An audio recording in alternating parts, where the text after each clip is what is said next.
Hello students. आज से हम स्टार्ट करने जा रहे हैं 12th क्लास एनसीईआरटी की केमिस्ट्री बुक और इसमें फर्स्ट यूनिट है सॉलिड स्टेट।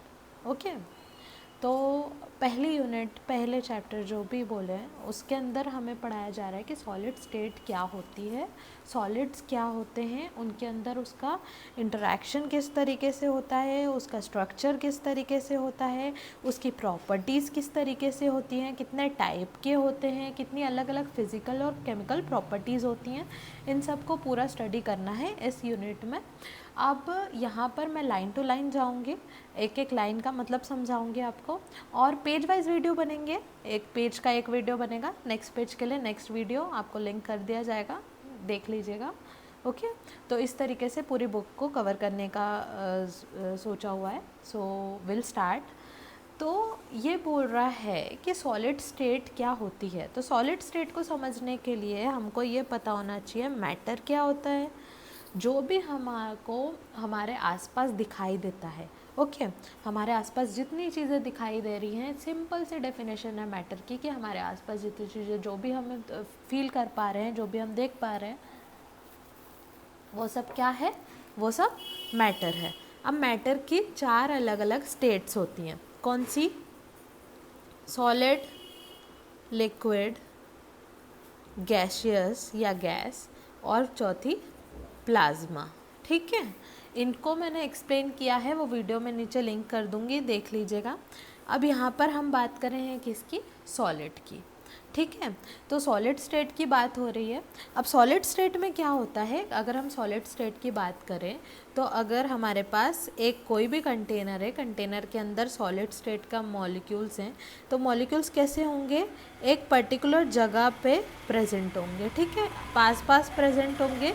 इन मॉलिक्यूल्स में क्या होगा, आसपास क्या होगा, इनके अंदर एक अट्रैक्शन फोर्स होगा जो कि इनको बांध के रखेगा, एक पर्टिकुलर शेप होगा इनका, और इसमें स्ट्रॉन्ग अट्रैक्शन फोर्सेस होंगी, जिसे हम क्या बोलते हैं?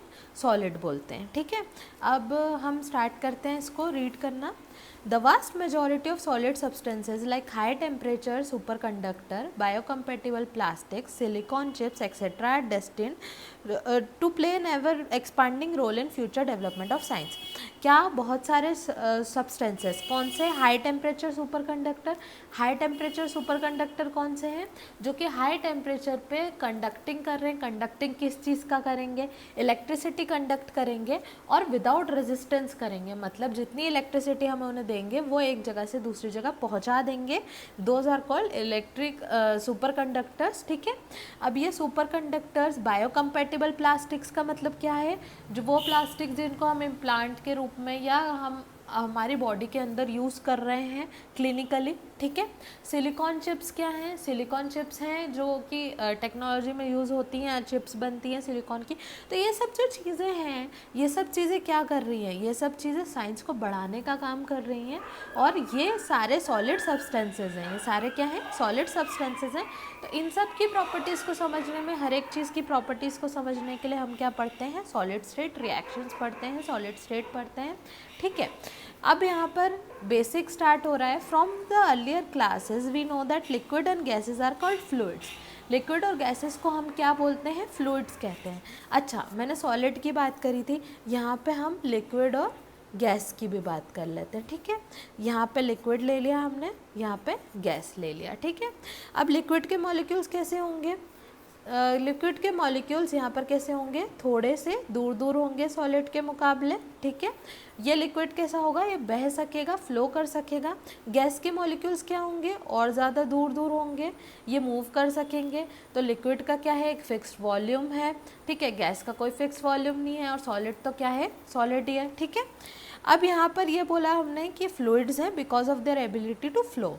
Fluidity both of this state is due to the fact that molecule are free to move about. Fluidity क्यों है? क्योंकि मॉलिक्यूल आसपास मूव कर पा रहे हैं। ऑन द कॉन्ट्रेरी, इसके अपोजिट क्या हो रहा है? The constituent particles in solid are fix position. Constituent particles किसके? सॉलिड के। कॉन्स्टिट्यूएंट पार्टिकल्स मतलब सॉलिड के अंदर के जो पार्टिकल्स हैं जो हमने बात करी, इनका क्या है? फिक्स पोजीशन है, ये कहीं भी मूव नहीं कर पा रहे हैं। ठीक है, this explain the rigidity in solids. ये क्या एक्सप्लेन कर रहा है कि सॉलिड इतने रिजिड क्यों होते हैं, ठीक है। अब रिजिड होते हैं और क्या होते हैं, only oscillate upon the mean position, mean position पे, अपनी पोजीशन पे क्या कर रहे हैं, सिर्फ ऑसिलेट कर रहे हैं। This property depend upon the nature of constituent particles and the binding forces operating between them. अब इनके अंदर क्या है, प्रॉपर्टी है। प्रॉपर्टी किस वजह से है, जो पार्टिकल्स हैं उनकी वजह से है, और बाइंडिंग फोर्स जो लग रही है, जो उनको एक दूसरे के साथ बाइंड करके रखने का काम कर रही है, बांध के रखने का काम कर रही है, इस पे प्रॉपर्टी डिपेंड करती है। अच्छा देखो, कोई भी प्रॉपर्टी है वो किस पे डिपेंड करेगी, कि किन चीज़ों पे डिपेंड करेगी, जो बांध के रख रही है उसी पे डिपेंड करेगी ना। The correlation between structure and properties help in discovery of new solid material with desired properties. अब correlation between structure and properties, हमें किसी का स्ट्रक्चर पता चल गया है किसी सॉलिड का, और उसकी प्रॉपर्टीज़ भी पता चल गई है, तो ठीक है, हम हमारे हिसाब से जो हमें प्रॉपर्टीज़ चाहिए उन प्रॉपर्टीज़ को लेके हम एक सॉलिड ढूंढ सकते हैं, ठीक है। For example, carbon nano tubes are the new material that have potential to provide material that are tougher than steel. अब कार्बन की नैनो ट्यूब्स जो बनाई, कार्बन को मॉडिफाई करके उन्होंने जो मटेरियल बनाया, नैनो ट्यूब्स बनाई, वो कैसे हैं, वो स्टील से भी ज़्यादा टफ है।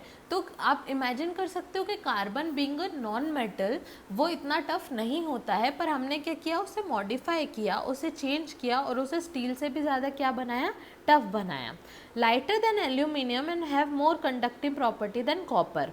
अब ये क्या है, एल्यूमिनियम से ज़्यादा लाइट है। एल्यूमिनियम हमें पता है एल्यूमिनियम लाइट होता है, एल्यूमिनियम फॉयल देखिए हमने कितना लाइट मटेरियल होता है, ठीक है। And have more conducting property than copper. अब कॉपर की कंडक्टिंग प्रॉपर्टी तो हमें पता है, क्यों कॉपर की कंडक्टिंग प्रॉपर्टी के बारे में बात करते हैं हम, क्योंकि ऑब्वियसली जब कॉपर के बारे में बात कर रहे हैं, हमारे वायर्स जो हैं, इलेक्ट्रिकल वायर्स है, उसके अंदर कॉपर यूज़ होता है ना, तो ये कॉपर क्या होता है, कंडक्टिंग प्रॉपर्टी दिखाता है। सच मटेरियल्स में play an expanding role in future development of science and society. अब इस तरीके के मटेरियल, जैसे इनने कार्बन नैनो ट्यूब बना ली, इस तरीके के मटेरियल्स क्या करेंगे, साइंस को डेवलपमेंट करने की करेंगे, ठीक है। तो इन शॉर्ट हम ये बताना चाह रहे हैं कि ये जो सॉलिड मटेरियल्स हैं, इनके बारे में, इनकी प्रॉपर्टीज़ जान के, हम इनके स्ट्रक्चर्स को जान के उसे चेंज करके नई चीज़ें कर सकते हैं। Some other materials which are expected to play an important role in future are high temperature superconductor. ऐसे हम क्या इमेजिन कर सकते हैं, जो हमने पहले बात करी कि हाई टेम्परेचर सुपर कंडक्टर है। हाई टेम्परेचर सुपर कंडक्टर मैंने पहले भी बताया था, एक बार रिपीट कर देती हूँ। हाई टेम्परेचर सुपर कंडक्टर वो कंडक्टर्स होते हैं जो कि हाई टेम्परेचर देने के बाद रेजिस्टेंस देना बंद कर देते हैं, रेजिस्टेंस नहीं देते हैं, जिससे इलेक्ट्रिसिटी बहुत प्रॉपर तरीके से क्या हो सकती है, कंडक्ट हो सकती है। मैग्नेटिक मटेरियल जो कि मैग्नेटिक प्रॉपर्टीज़ दिखा सकते हैं। बायोडिग्रेडेबल पॉलीमर्स, बायोडिग्रेडेबल पॉलीमर्स मतलब ऐसे पॉलीमर्स, मेनली पॉलीमर्स जो प्लास्टिक्स होते हैं और ये सब चीज़ें होती हैं, डिग्रेड नहीं होते हैं, बहुत सालों तक वैसे के वैसे रहते हैं। तो हम क्या बनाना चाह रहे हैं, बायोडिग्रेडेबल पॉलीमर्स बनाना चाह रहे हैं। बायो मतलब अपने आप, ठीक है, आसपास नेचर में, एंड डिग्रेडेबल मतलब डिग्रेड करना, या मतलब नेचर में अपने आप वो डिग्रेड हो सके, डिग्रेड मतलब टूट सके, ठीक है। फॉर पैकेजिंग, पैकेजिंग के लिए ऑब्वियसली पैकेजिंग का हमारा काम खत्म हो जाता है तो हम उसको फेंक देते हैं, तो उसको फेंकने के बाद वो अपने आप डिग्रेड हो जाए तो कितना अच्छा होगा। Biocompatible solid for surgical implants, surgical implants, अब क्या करना है, इम्प्लांट लगाना है बॉडी के अंदर। बहुत सारी, जब हड्डियाँ टूट जाती हैं तब इम्प्लांट्स लगते हैं, बहुत सारी और चीज़ें होती हैं जब इम्प्लांट्स लगते हैं। तो ये जो इम्प्लांट्स हैं, ये इम्प्लांट्स बनाने के लिए भी हम क्या काम कर रहे हैं, इस चीज़ का काम कर रहे हैं। अच्छा, 3D प्रिंटिंग भी हो रही है आजकल, 3D प्रिंटिंग के थ्रू भी क्या हो रहा है, हम सॉलिड मटेरियल्स बना रहे हैं जो कि हमारी बॉडी में जा सके। दस the study of this state becomes more important in the present scenario. अब इससे क्या होता है कि हमारे अभी के सिनेरियो में, सिनेरियो मतलब अभी के टाइम में, इस स्टेट को जानना हमारे लिए बहुत ज़्यादा क्या हो जाता है, इम्पॉर्टेंट हो जाता है। In this unit we shall discuss different possible arrangement of particle resulting in several types of structures। इस यूनिट में हम क्या देखेंगे, हम ये देखेंगे कि अलग अलग पॉसिबल अरेंजमेंट क्या हो सकते हैं पार्टिकल के, जिससे बहुत सारे टाइप ऑफ स्ट्रक्चर बनेंगे, और हम एक्सप्लोर करेंगे why different arrangement of structural unit lend different property to solid. Solid की अलग अलग प्रॉपर्टी क्यों दिखाती है, ओके, अरेंजमेंट चेंज होने से सॉलिड की प्रॉपर्टीज़ कैसे चेंज हो जाती हैं ये हम देखेंगे, क्योंकि ऑब्वियसली हमें प्रॉपर्टीज़ ही जानना है आगे समझने के लिए। We will also learn how this properties get modified due to the structural imperfection और by the presence of impurity in minute amounts.